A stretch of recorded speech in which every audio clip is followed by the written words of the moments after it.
नमस्कार दोस्तों, कैसे हैं आप सभी। आशा करते हैं आप लोग बिल्कुल मस्त होंगे, स्वस्थ होंगे और अपने पढ़ाई को कर रहे होंगे। आवाज थोड़ी सी आप लोगों को बदली बदली लग रही होगी। दरअसल आवाज नहीं बदली है, थोड़ी सी मौसम बदल गई है, जिसके कारण मेरी तबीयत जो है वो खराब हो गई है। सर्दी जुकाम, बुखार वगैरह, गले में खराश, सर दर्द। फिर भी वीडियो को हम बना रहे हैं ताकि आप लोगों का सिलेबस ना रुके। तो आप लोगों को भी संघर्ष और मेहनत कीजिए ताकि अच्छा मार्क्स आए, ठीक ना। अभी तक ग्रामर टॉपिक हम लोग जो पढ़े हैं, वर्ण भाग 1 के बारे में जान लिए थे और मैंने उस वीडियो में बताया था कि भाग 2 में हम लोग जो भी हमारा वर्ण का पार्ट छूटा हुआ है उसको पूरा करेंगे। तो आज हम लोग वर्ण भाग 2 के बारे में जानने वाले हैं और जो भी चीज़ें छूटी थी उसको आज करेंगे, समझेंगे और आशा करते हैं आप लोगों को सारी बातें मेरी समझ में आएगी। तो चलिए विलंब नहीं करते हैं, बढ़ते हैं, अपने क्वेश्चन को देखते हैं और समझते हैं। आप लोगों के समक्ष दिख रहा होगा, हम लोग पढ़े हैं कि इसके पहले वर्ण भाग 1 में जाने थे कि वर्ण किसे कहते हैं, वर्ण के कितने भेद होते हैं। तो वर्ण के 2 भेद होते हैं, स्वर वर्ण, व्यंजन वर्ण। स्वर वर्ण किसे कहते थे, स्वर वर्ण किसे कहते हैं, स्वर वर्ण के कितने भेद होते हैं। तो स्वर वर्ण के 3 भेद होते हैं, हर्ष स्वर, दीर्घ स्वर, प्लुत स्वर। और जाने थे हर्ष स्वर किसे कहते हैं, प्लुत स्वर किसे कहते हैं, दीर्घ स्वर किसे कहते हैं। उसके बाद हम लोग पढ़े थे व्यंजन वर्ण। व्यंजन वर्ण के कितने भेद होते हैं, व्यंजन वर्ण के 3 भेद होते हैं, अंत, अष्ट, ऊष्म, स्पर्श। उसके बारे में जाने थे। और आज हम लोग जानने वाले हैं कि प्राण वायु के आधार पर व्यंजन वर्ण के कितने भेद होते हैं। यहाँ पे प्राण वायु के आधार पर वर्ण लिखा हुआ है और जानते हैं आगे कि प्राण वायु के आधार पर व्यंजन यहाँ पे होना चाहिए था कि व्यंजन वर्ण के कितने प्रकार होते हैं, ठीक ना। देख लेते हैं। प्राण वायु के आधार पर यहाँ पे हमारा हो जाएगा व्यंजन। व्यंजन वर्ण के कितने भेद होते हैं। तो आप लोग देख सकते हैं, आप लोग को समक्ष दिख रहा है कि प्राण वायु के आधार पर व्यंजन वर्ण के 2 भेद होते हैं। पहला होता है अल्प प्राण और दूसरा होता है महाप्राण। अब हम लोग जानने वाले हैं कि ये अल्प प्राण क्या होता है। ये तो जान गए कि प्राण वायु के आधार पर व्यंजन के कितने भेद होते हैं, 2 भेद होते हैं। कौन कौन से होते हैं, अल्प प्राण और महाप्राण। अब आप लोग को ये जानना है कि ये अल्प प्राण क्या होती हैं और ये महाप्राण क्या होती हैं। चलिए देखते हैं, चलिए अल्प प्राण देखते हैं कि अल्प प्राण किसे कहते हैं। आइए जानते हैं। जिन व्यंजन ध्वनियों के उच्चारण में मुख से कम वायु प्रवाह निकलता है उन्हें अल्प प्राण कहते हैं। कहने के मतलब है कि जो हमारी व्यंजन है, अगर हम उसका उच्चारण करते हैं और मुख से हमारा जो है वो कम वायु प्रवाह निकलता है, कम हवा प्रवाह निकलता है, उन्हें अल्प प्राण कहते हैं। कहने का मतलब है कि इन वर्णों को बोलते समय जो है वो हमारी ध्वनियों में क्या होती है, हाहाकार सुनाई नहीं पड़ती है। चलिए अल्प प्राण के बारे में और आगे जानते हैं। हिंदी वर्णमाला में प्रत्येक वर्ग का पहला, तीसरा और 5वां व्यंजन जो है वो अल्प प्राण होते हैं। इनकी कुल संख्याएं 19 होती हैं। अब आप लोगों को मैं समझा दूं कि प्रत्येक वर्ग का मतलब क्या होता है। प्रत्येक वर्ग का मतलब हम लोग यहाँ पे देखते हैं, यानी कि मैंने क वर्ग लिखा तो क वर्ग के 5 जो अंतर्गत आते हैं व्यंजन क होते हैं, ख होते हैं, ग होते हैं, घ होते हैं और ये अंग होती है। तो क वर्ग का मतलब मैंने ये 5 को बोल दिया। उसके बाद आते हैं च वर्ग। च वर्ग का मतलब क्या, पूरा 5 च, छ, ज, झ और इया। उसके बाद मैं बोलूं ट वर्ग, तो ट वर्ग जो हो गया हमारा ट, ठ, ड, ढ और ढ। उसके बाद होता है त वर्ग। त वर्ग कोई बोलता है तो त वर्ग का मतलब 5 हो गया, त, थ, द। उसके बाद होता है हमारा ध। अगर कोई बोलता है प वर्ग, प वर्ग के अंतर्गत क्या हो गया हमारा प, फ, ब, भ और म। यहाँ पे आपका वर्ग देखने को मिल रहा है। अब कह रहा है कि प्रत्येक वर्ग का पहला, तीसरा और पांचवा व्यंजन क्या होते हैं? अल्पप्राण होते हैं। तो पहला जो वर्ग है, क वर्ग का पहला वर्ग कौन है? क। च वर्ग का पहला वर्ग कौन है? च। ट वर्ग का पहला वर्ग क्या है? ट। त वर्ग का त। प वर्ग का प। तो ये जो है इसको हम क्या करते हैं? इसको ऐसे कर देते हैं। पहला, प्रत्येक वर्ग का पहला, प्रत्येक वर्ग का तीसरा, प्रत्येक वर्ग का तीसरा और प्रत्येक वर्ग का पांचवा व्यंजन जो होता है वो हमारा क्या होता है? अल्पप्राण। अब कह रहा है कि इसकी संख्याएं कितनी होती हैं? 19 होती हैं। तो 19 आप लोग को कैसे मिलेगा? जोड़िए, ये एक वर्ग मैंने लिखा, इसमें देखिए जोड़िए अब इसको। 1 2 3 4 5 6 7 8 9 10 11 12 13 14 15 ही व्यंजन देखने को मिल रहे हैं और ये कह रहा है 4। तो 4 जो होते हैं वो होते हैं, इसमें क्या होते हैं? अंत अस्त। क्या होते हैं? अंत अस्त, जो कि आप लोग व्यंजन वर्ण के भेद में पढ़े होंगे, य, र, ल और व। अब जोड़िए 15 और 4 19, यानी अल्पप्राण की संख्याएं जो होती हैं वो 19 होती हैं। और आप लोग के समक्ष ये जो घेरे में दिख रहे हैं और ये जो अंत अस्त, य, र, ल, व दिख रहे हैं, यही हमारे जो 19 हैं वो अल्पप्राण हैं। जब इनको बोलते हैं तो जब इनका उच्चारण करते हैं, जब इन व्यंजनों को जो आपके समक्ष ये दिख रहे हैं घेरे में जो दिख रहे हैं और जो अंतःस्थ दिख रहे हैं, इन व्यंजनों के उच्चारण करते समय हमारे मुख से वायु जो है वो वायु प्रवाह जो है वो क्या निकलता है? कम निकलता है। इन ध्वनियों में हाहाकार सुनाई नहीं पड़ती है। जब इनका उच्चारण करेंगे व्यंजन में, जब इन व्यंजनों का हम लोग उच्चारण करेंगे तो इसमें क्या होता है? हाहाकार सुनाई नहीं पड़ता है। अच्छा है, जब हम इन व्यंजनों का उच्चारण करेंगे तो हमारे मुख से जो वायु प्रवाह है वो कम निकलती है और यही 19 जो है वो हमारे अल्पप्राण होते हैं। चलिए, आशा करते हैं आप लोगों को समझ में आ गया होगा अल्पप्राण कि अल्पप्राण किसे कहते हैं और अल्पप्राण की संख्याएं कितनी होती हैं और अल्पप्राण कौन कौन से होते हैं। तो चलिए इसको मैं थोड़ा सा हटा दूं और आगे बढ़ता हूं। इसको हम यहाँ से इरेज कर देते हैं। अब इसमें आपको देखने को मिल भी जाएगा, आप लोग कॉपी में नोट डाउन कर सकते हैं। क, ग, अंग, च, ज, य, ट, ड, अण, त, द, न, प, ब, म और तथा अंतःस्थ व्यंजन य, र, ल, व। इनको गिनिएगा तो आपकी जो संख्याएं हैं वो 19 हो जाएंगी और यही हमारे हैं वो क्या है? अल्पप्राण है। इनके उच्चारण करते, जब इनका उच्चारण करते हैं तो हमारे मुख से जो है वो कम वायु प्रवाह होती है। चाहे इन व्यंजन को बोलेंगे तो ध्वनि की हाहाकार सुनाई नहीं पड़ती है। अब चलिए देखते हैं महाप्राण को।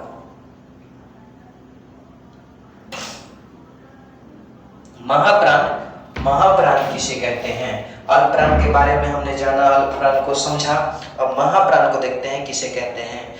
जिन व्यंजन ध्वनियों के उच्चारण में मुख से अधिक वायु प्रवाह निकलता है उन्हें महाप्राण कहते हैं। कह सकते हैं कि जिन व्यंजनों को उच्चारण करते समय हमारे मुख से ध्वनियों में हाहाकार सुनाई पड़ती है उसको क्या कहते हैं? महाप्राण कहते हैं ना। अब यहाँ पे इसका जस्ट उल्टा है ना।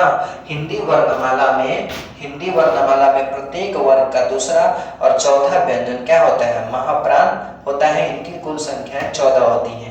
कहने का मतलब है, छोटा छोटा से यहाँ पे लिखते हैं कि क वर्ग, तो क वर्ग का मतलब मैंने बताया कि क, ख, ग, घ और ये अंग।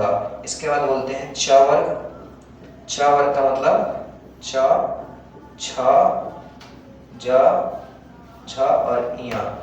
ट वर्ग बोलता हूँ तो यहाँ पे ट, ठ, ड, ढ और ये हड़ा।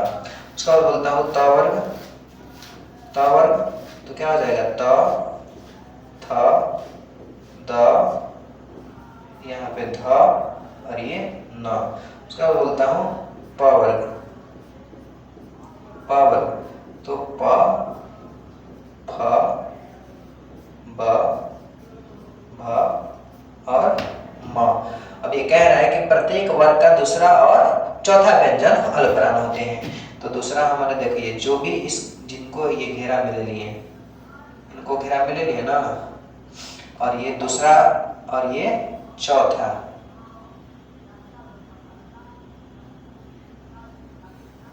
चौथा जो होते हैं वो हमारे क्या होते हैं, बोलिए। दूसरा प्रत्येक वर्ग का दूसरा और चौथा व्यंजन जो होते हैं वो महाप्राण होते हैं। तो अब गिनिए इनका संख्या कितना हुआ, 1 2 3 4 5 6 7 8 9 10, लेकिन संख्याएं कह रहा है 14। तो यहाँ पे हो जाता है क्या हमारा उष्म व्यंजन हो जाता है, क्या हो जाता है, उष्म व्यंजन।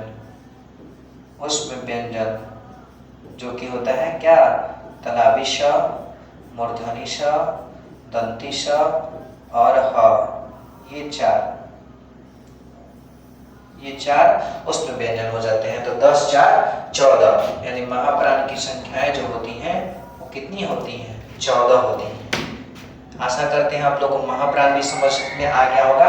ये आपके समक्ष जो घेरे में दिख रहे हैं ये 1 2 3 4 5 6 7, यानी प्रत्येक वर्ग का दूसरा और चौथा व्यंजन और उष्म व्यंजन तलाबी श, मूर्धनी श, दंती श, ये जो आपको दिख रहे हैं घेरे में वो हमारे क्या है, महाप्राण है। और महाप्राण की संख्याएं जो है वो 14 होती हैं। और इन व्यंजनों को उच्चारण करते समय ध्वनि में जो है वो आकार सुनाई पड़ती है, या बोल सकते हैं कि मुख से जब इसका उच्चारण करते हैं तो वायु के प्रवाह जो है वो अधिक होती है। आशा करते हैं आप लोगों को समझ में आ रहा होगा। तो चलिए हम यहाँ से इसको इरेज कर देते हैं और आगे देखते हैं। आपको देखने को मिल रहा है तथा उसमें व्यंजन ये जो है, ये जो मैंने आपको घेर दिया ताकि आप लोग कॉपी में नोट डाउन कर लीजिए। ये जो आपके समक्ष 14 दिख रहे हैं ये हमारे क्या है, ये हमारे महाप्राण है। क्या है, महाप्राण है। और ये हमारे क्या है, अल्पप्राण है। ठीक, चलिए आगे बढ़ते हैं। अब आपको देखना है घोष या सघोष वर्ण जो होता है वो क्या होता है। घोष और सघोष वर्ण के बारे में जानते हैं कि घोष और सघोष वर्ण किसे कहते हैं। तो घोष या सघोष वर्ण वे वर्ण होते हैं जिनके उच्चारण के समय गले में कंपन महसूस होता है या स्वर तंत्रियों में झंकार उत्पन्न होती है। इनकी कुल संख्या 31 होती है। कहने का मतलब है कि ये जो घोष या सघोष है, जब इन वर्णों का हम लोग जो उच्चारण करते हैं तो हमारा जो गला है उसमें क्या होता है, कंपन महसूस होता है। अब देखते हैं कि घोष या सघोष वर्ण क्या क्या होते हैं, इनके अंतर्गत कौन कौन से वर्ण आते हैं। तो यहाँ पे देखिए आप लोग उदाहरण में दिख रहा होगा कि प्रत्येक वर्ग का तीसरा, चौथा और पांचवा वर्ण हमारा क्या होता है, घोष या सघोष वर्ण होता है। जैसे कि आप लोग को दिख रहा होगा क वर्ग का आता है इसमें ग, घ, अंग, च वर्ग का आता है ज, झ, य, ट वर्ग का आता है ड, ढ, ड़ और त वर्ग के आता है द, ध, न और प वर्ग का आता है ब, भ, म। कहने का मतलब प्रत्येक वर्ग का तीसरा, चौथा और पांचवा वर्ण, आप लोगों को प्रत्येक वर्ग का तीसरा, चौथा, पांचवा वर्ण यहाँ पे देखने को मिल रहा है। साथ ही साथ इसमें अंतःस्थ व्यंजन भी जो है वो शामिल रहता है, जो होता है य, र, ल, व। अब इसका देखिए, अब इसकी संख्याएं जो होती हैं वो कितनी होती हैं बताइए। इसकी संख्याएं 31 होती हैं। तो अभी अगर आप गिनिएगा तो 3 3 6 3 9 3 12 3 15 15 4 19। अब आपको नहीं देखने को मिल रहा है 31, तो यहाँ पे देखिए कि उसमें व्यंजन जो होता है, अब गिनिए 3 3 6 3 9 3 12 3 15 3 18 19 20। हाँ चलिए अब देखिए, आपको देखना है कि इनकी जो संख्याएं होती हैं वो 31 होती हैं। तो अंतःस्थ व्यंजन इसमें शामिल रहता है जो य, र, ल और व है। और साथ ही साथ उष्म व्यंजन का केवल ह आता है, केवल ह। इसमें 4 उष्म व्यंजन की होती हैं संख्याएं, लेकिन इसमें केवल ह आता है घोष या सघोष वर्ण में। और सभी स्वर की संख्याएं कितनी होती है, 11 होती है, अ से लेकर अ तक। अब इसको जोड़िएगा तो इसकी संख्याएं 31 हो गई होगी। प्रत्येक वर्ग का तीसरा और चौथा और पांचवा वर्ण, तो आप गिनिए 3 3 6 3 9 3 12 3 15 15 4 19 19 एक ह जो आता है उसमें 20 और 11 स्वर 31, यानी हमारे घोष या सघोष वर्ण की संख्याएं कितनी होती है, 31 होती हैं। और ये जो आप लोग के समक्ष दिख रहा है जो भी वर्ण ये जो भी वर्ण आप लोग को दिख रहा है वो हमारे क्या है, घोष, या तो इनको घोष वर्ण बोल सकते हैं या सघोष वर्ण भी बोल सकते हैं। इनकी संख्याएं 31 होती हैं और यही 31 जो है वो हमारे क्या है, घोष या सघोष वर्ण है। जब इनका उच्चारण करते हैं तो गले में कंपन महसूस होता है, ठीक ना। चलिए आगे हम लोग जान लेते हैं। आशा करते हैं आप लोगों को समझ में आया होगा, इसको नोट डाउन कीजिए। ये जो है वो सभी क्लास के लिए इम्पोर्टेंट है, चाहे वो 6, 7, 8, 9, 10, 11, 12 हो, और ये काफ़ी जो है वो महत्वपूर्ण है जो आज हम लोग कर रहे हैं अपने वीडियो में। चलिए अब अघोष वर्ण के बारे में जानते हैं कि अघोष वर्ण हमारा क्या होता है। देखते हैं अघोष वर्ण वे व्यंजन ध्वनियां हैं जिनके उच्चारण में स्वर तंत्रियों वोकल कॉर्ड्स में कंपन नहीं होता है बल्कि केवल श्वास का उपयोग होता है। इनकी कुल संख्याएं 13 होती हैं। अब अघोष वर्ण के बारे में बता रहा है कि ये ऐसे व्यंजन हैं जिनका जब उच्चारण करते हैं तो हमारे जो स्वर तंत्रियां हैं यानी कि गला है उसमें कंपन नहीं होता है बल्कि केवल श्वास का उपयोग होता है। इन व्यंजनों को बोलते समय, इन वर्णों को बोलते समय केवल जो है वो श्वास का प्रयोग करना पड़ता है, ठीक ना। और जो इनकी संख्याएं हैं वो कितनी हैं, 13 है। चलिए देखते हैं। स्पर्श व्यंजन में प्रत्येक वर्ग का पहला 2 वर्ण अघोष होते हैं। स्पर्श व्यंजन आप जानते हैं कि क से म तक जो होता है वो स्पर्श व्यंजन होता है और स्पर्श व्यंजन की संख्याएं 25 होती हैं। पहला भाग में हम लोग जाने थे। चलिए तो यहाँ पे यही कह रहा है कि स्पर्श व्यंजन में प्रत्येक वर्ग के पहले 2 वर्ण अघोष होते हैं। देखते हैं, जैसे कि देखिए बोले थे ना कि क से म तक जो होता है स्पर्श व्यंजन है। अब देखिए आप लोग के समक्ष जो दिख रहा है क, ख, च, छ, ट, ठ, त, थ, प, फ, और ये अन्य अघोष वर्ण जो इसके अंतर्गत आते हैं ये आते हैं तलावी श, मूर्धनी श और दंती श। ये जो समक्ष आप सभी को ये देखने को मिल रहा है, जो ये आप लोग को देखने को मिल रहा है, यही हमारे क्या है, ये हमारे अघोष वर्ण है। और इनका जब हम लोग उच्चारण करते हैं तो केवल श्वास का प्रयोग होता है, गला में जो है वो कंपन नहीं होता है। चलिए आगे देखते हैं। चलिए अयोगवाह के बारे में जानने वाले हैं। जो स्वर पढ़ते हैं आ तो उसमें एक ऊपर अन लिखते हैं और एक अ लिखते हैं। तो इसके बारे में जानते हैं कि ये जो अनुस्वार है, ये जो अनुस्वार है और ये जो हमारा विसर्ग है, ये असल में होते क्या हैं, तो अनुस्वार और ये विसर्ग, इस दोनों का नाम जो होता है वो क्या होता है, अयोगवाह होता है। तो वही अयोगवाह के बारे में आज हम लोग जानने वाले हैं। चलिए तो देखते हैं अयोगवाह क्या होता है जी। अयोगवाह किसे कहते हैं, तो अयोगवाह ये ना तो स्वर है और का ही नहीं होगा, इसमें जो है ना ही होगा। अयोगवाह ये ना तो स्वर है, यानी कि ना कहने का मतलब है कि ये ना तो स्वर है, ना तो आ है और न ही व्यंजन है। कहते हैं कि ना ही कख है, अतः इनका कोई योग नहीं मिलता है, यानी कि इनका जो है इनके साथ कोई योग नहीं मिलता है। ये अयोगवाह कहलाते हैं, यानी कि अनुस्वार और विसर्ग ये दोनों ना तो स्वर है और न ही व्यंजन है, ये दोनों क्या कहलाते हैं, अयोगवाह कहलाते हैं। इनका उच्चारण व्यंजन वर्ण की ही तरह स्वर वर्ण की सहायता से किया जाता है। कहने का मतलब यह है कि ये जो अनुस्वार है और जो विसर्ग है, इनका जो उच्चारण है, इनको बोलते हैं तो स्वर वर्ण के मदद से ही बोला जाता है। जैसे कि हम लोग व्यंजन को बोलते हैं तो स्वर वर्ण के मदद से ही बोलते हैं। कहने का मतलब ये है। इनकी संख्याएं 2 हैं, अब 2 हैं। हिंदी में 2 मुख्य अयोगवाह हैं। कौन कौन से हैं भाई, तो अनुस्वार जैसे अन और कन होता है, और जैसे विसर्ग अह क, यानी कि इसका अनुस्वार का जो है अनुस्वार का प्रयोग क्या में होता है, इसको न पढ़ते हैं और इसको हम लोग अ पढ़ते हैं। चलिए आशा करते हैं आप लोग को अनुस्वार और विसर्ग के बारे में पता चल गया होगा। इन दोनों को अयोगवाह बोला जाता है और ये ना तो स्वर है और ना ही व्यंजन है। इनका उच्चारण व्यंजन वर्ण की तरह ही स्वर वर्ण की सहायता से किया जाता है। हिंदी में दो हैं, अनुस्वार और विसर्ग इनको बोलते हैं। और लिखते समय हम इनको किसी भी अगर वर्ण के ऊपर ये बैठते हैं तो अनुस्वार को न पढ़ते हैं और विसर्ग को ह पढ़ते हैं। ऐसा करते हैं आप लोग को समझ में आ गया होगा। आगे बढ़ते हैं। अब जानते हैं वर्णमाला। वर्णमाला किसे कहते हैं? वर्णमाला किसे कहते हैं?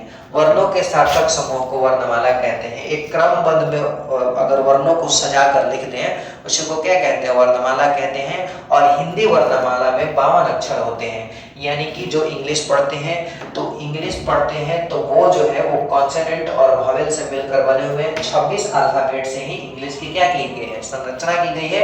और हमारी जो हिंदी है उसमें 52 अक्षर से ही क्या हुई? हिंदी की संरचना की गई है। तो देखते हैं भाई कि जैसे सभी स्वर, हिंदी वर्णमाला जो है उसको वर्णमाला उसे कहते हैं जिसको क्रमबद्ध एक सजा के सारे वर्णों को लिख देंगे, उसी को वर्णों के सार्थक समूह को वर्णमाला कहते हैं। जो सभी सभी स्वर जो अ आ यहाँ पे हो जाएगा र नहीं हर्षई। अब स्वर में र कब से आने लगा? हर्षई, अ आ हर्षई दीर्घई हर्षो दीर्घौ ए ओ औ। उसके बाद जो हो जाएगा हमारा क्या हो जाएगा? अगवा, जो इसके पहले ही पढ़े हैं, अन जिसको बोलते हैं अनुस्वार, अह और विसर्ग, ये हमारा विसर्ग हो जाएंगे। आगे देखते हैं स्पर्श व्यंजन क से म तक होता है, इनकी संख्याएं 25 होती हैं।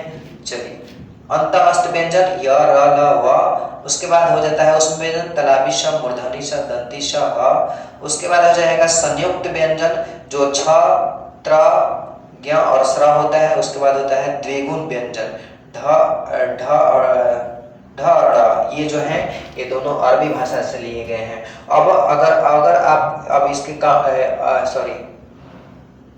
चलिए अब अगर इसका आप लोग काउंटिंग करते हैं तो आप लोग के समक्ष 52 जो है वो अक्षर देखने को मिलेंगे। आप देख लीजिए स्वर की संख्याएं कितनी होती हैं? 11 होती हैं अ से अ तक। उसके बाद वा होता है 2 गो, तो 11 2 आपका कितना हुआ? 13। उसके बाद क से म तक स्पर्श व्यंजन यानी 25, तो आप जोड़िए 5 3 8 2 1 3 हो गए 38 हुए। 38 के बाद आपका अंतःस्थ व्यंजन हो गया 4, तो 38 4 कितना होता है? 42 होता है ना, 42। उसके बाद उष्म व्यंजन 4, तो 42 और 4 कितने होते हैं? 46।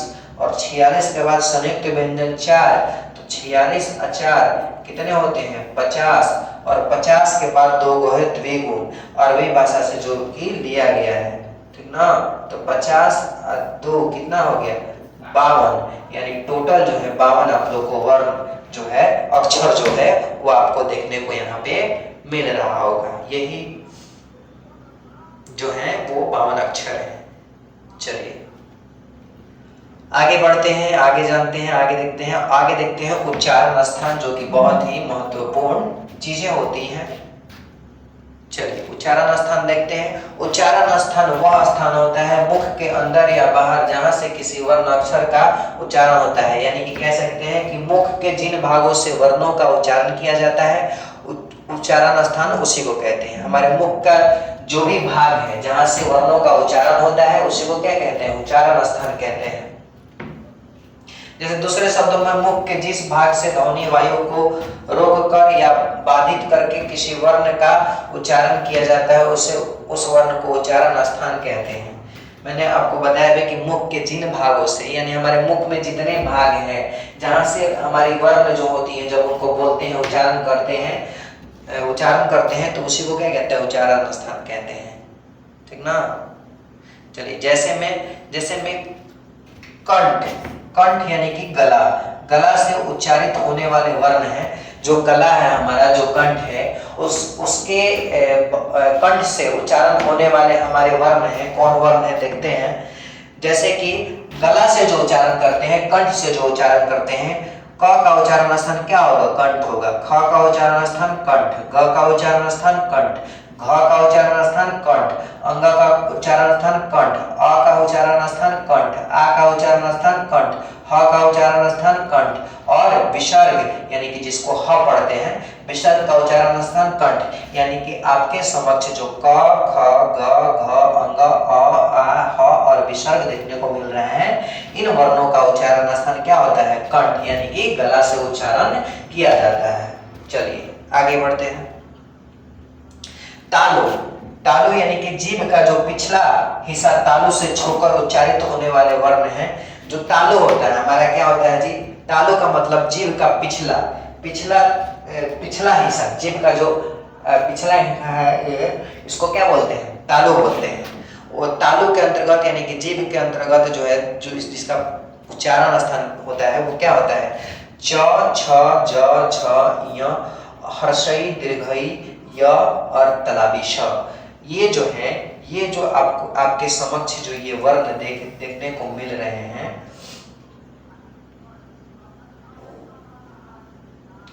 तो इनका जो उच्चारण होता है वो किससे होता है? तालु से होता है। इनका उच्चारण जो है वो तालु से किया जाता है। चलिए आगे बढ़ते हैं। आशा करते हैं समझ में आप लोगों को आ रहा होगा।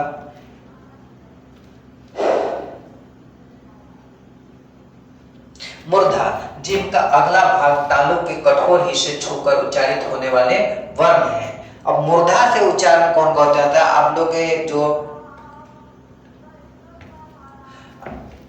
मूर्धा क्या होता है जी? मूर्धा आप लोग है, ये इसको मूर्धा बोला जाता है। मूर्धा जिस जो कि यहाँ पे आप लोगों को दिख रहा है ट ठ ड ढ अड़ री र और मूर्धनी श, ये जो आपके समक्ष जो वर्ण दिखने को मिल रहे हैं, इनका उच्चारण किससे किया जाता है? मूर्धा से किया जाता है। किससे किया जाता है? मूर्धा से किया जाता है। जीभ का अगला भाग तालु के कठोर हिस्से को छूकर, यानी कि मूर्धा जो होता है, जीभ का अगला भाग तालु के कठोर हिस्से को बोलते हैं। चलिए दंत चौथा नंबर में है। दंत, दंत का मतलब जीभ का दांतों को छूकर उच्चारित होने वाले। हमारे जो जीभ है जब दांतों को टच करते हैं उन्हीं को बोलते हैं दंत। दांत को दंत बोलते हैं, जो कि जब इन वर्णों का उच्चारण करेंगे तो हमेशा हमारा जीभ जो है वो दांतों को छूकर उच्चारित होने वाले वर्ण हैं, जो आपके समक्ष अभी दिखेंगे। त थ द ध न ल और दंती स। जब ये वर्णों को आप बोलिएगा तो आपका जीभ जो है वो दांतों को टच करेगा, तो इनका उच्चारण जो होता है वो किस चीज से होता है? दंत से होता है। आगे 5 नंबर देखते हैं। ओष्ठ, ओष्ठ का मतलब होता है होठ। जो आवाजों होठों को मिलने या उनके इस्तेमाल से निकलती हैं उन्हें ओष्ठ वर्ण कहते हैं। जो आपके समक्ष ये वर्ण दिख रहे हैं प फ ब भ म ह्रस्व दीर्घ, जब भी आप बोलिएगा तो इसको बोलने के लिए जो आपके समक्ष ये वर्ण दिख रहे हैं, ये जो प फ ब भ म ह्रस्व दीर्घ, ये जो वर्ण आपके समक्ष दिख रहे हैं, इसको बोलने के लिए हमेशा आप लोग को ओष्ठों के होठों की मदद आप लोगों को लेनी पड़ेगी। जब अगर आप इस होठ को पकड़कर अगर प बोलना चाहिएगा तो बिना इसकी मदद से आप लोग ये जो वर्ण आपको देखने को मिल रहा है इसको बोल नहीं पाइएगा। तो ये जो समक्ष जो ये वर्ण दिख रहे हैं, इनका उच्चारण जो होता है वो किस चीज से होता है? ओष्ठ से होता है, यानी कि होठ से होता है। चलिए आगे देखते हैं। नासिक, नासिक का मतलब होता है नाक। जिन आवाजों को निकालते समय थोड़ी हवा नाक से भी बाहर आती है उन्हें और नासिक या नासिक वर्ण कहते हैं। माने कि जो आवाज हम लोग निकालते हैं उस समय थोड़ी हवा नाक से भी, हमारा जो नाक है, जो हमारा नाक है, इन वर्णों का जब उच्चारण करते हैं तो थोड़ी बहुत हवा जो होती है वो हमारे नाक से भी निकलती है, उसी को क्या कहते हैं? नासिक कहते हैं, यानी कि नाक कहते हैं, नासिक वर्ण कहते हैं। चलिए देखते हैं, जैसे कि अंग, य, अड़, न, म, ये सभी पंचम वर्ण है। प्रत्येक वर्ग का पंचम वर्ण जो का उच्चारण जो होता है वो नासिक से भी होता है। जब आप लोग को ऑप्शन में जैसे कि यहाँ पे अंग दिया हुआ है, ऑप्शन में कट नहीं दिया रहेगा, नासिक दिया रहेगा, तो अंग का उच्चारण जो होता है वो नासिक से भी किया जाता है। जैसे इ का उच्चारण स्थान तालु होता है, अगर तालु ऑप्शन में नहीं दिया, नासिक दिया है तो इसका नासिक भी होता है। जैसे कि अड़, तो इसका मूर्धा से होता है, अगर नहीं दिया है ऑप्शन में तो नासिक भी, अगर है तो नासिक मारेंगे। न, यानी कि जैसे कि न, इसका दांत से होता है, दंत से होता है, अगर दंत नहीं दिया हुआ है, नासिक दिया है तो नासिक भी इसका उच्चारण स्थान होता है। यानी कि जो वर्ग होता है, हमारा वर्ग होता है, उसके पांचवें, प्रत्येक वर्ग के पांचवा जो वर्ण, लास्ट वाला जो वर्ण होता है, जैसे क ख ग घ च छ ज झ के लास्ट वाला इ ट ठ ड ढ के लास्ट वाला अण त थ द द वाला न लास्ट वाला न प फ म के लास्ट के म, ये जो वर्ण है इनका उच्चारण जो होता है वो नासिक या नाक से भी होता है। चलिए आगे देखते हैं। 7 नंबर है कंठ तालु, यानी कंठ और तालु। जो आवाज गले, कंठ और मुंह के छत के अगले हिस्से तालु से मिलकर बनती है उन्हें कंठ तालव्य वर्ण कहते हैं। कहने के मतलब है कि जो हमारी आवाज है, जो गला है, जो कंठ है और मुंह के जो छत के अगले हिस्से तालु है, यानी कि कंठ और तालु, कुल मिला जुला के कंठ और तालु जो होते हैं वो दोनों के मदद से जो वर्ण का उच्चारण होता है उसके अंतर्गत कौन कौन वर्ण आते हैं। अब देखिए कि ए और ए जो अ में होता है, इन दोनों को बोलने के लिए हमें कंठ और तालु दोनों की मदद लेनी पड़ती है। ये जो दो वर्ण आप लोग के समक्ष दिख रहे हैं, इनमें गले और तालु दोनों का इस्तेमाल होता है। इनको बोलने के लिए कंठ और तालु दोनों का प्रयोग करना पड़ता है। चलिए आगे देखते हैं। कंठोष्ठ यानी कंठ और होठ, जो आवाज गले और होठों की मदद से निकलती है उसे कंठोष्ठ वर्ण कहते हैं। जैसे कि ये जो आप लोग के समक्ष ओ और अ दिख रहा है, इसका उच्चारण करने के लिए, इसको बोलने के लिए हमें कंठ और होठ की मदद लेनी पड़ती है। चलिए आगे देखते हैं। दंतोष्ठ, दांत और होठ, जो आवाजों निचले होठ के ऊपरी दांतों को छूने से बनती है उन्हें दंतोष्ठ वर्ण कहते हैं। यानी कि एक वह है जिसको बोलने के लिए दांत और होठ दोनों की जो है वो मदद लेनी पड़ती है। चलिए आप सभी को यहाँ तक जुड़ने के लिए बहुत बहुत दिल से धन्यवाद। आशा करते हैं आप लोग को वर्ण भाग 2 जो है वो समझ में आया होगा और वर्ण का जो सारा ओवरऑल इम्पोर्टेंट महत्वपूर्ण जो चीज़ें थी वो मैंने यहाँ पे करा दिया है।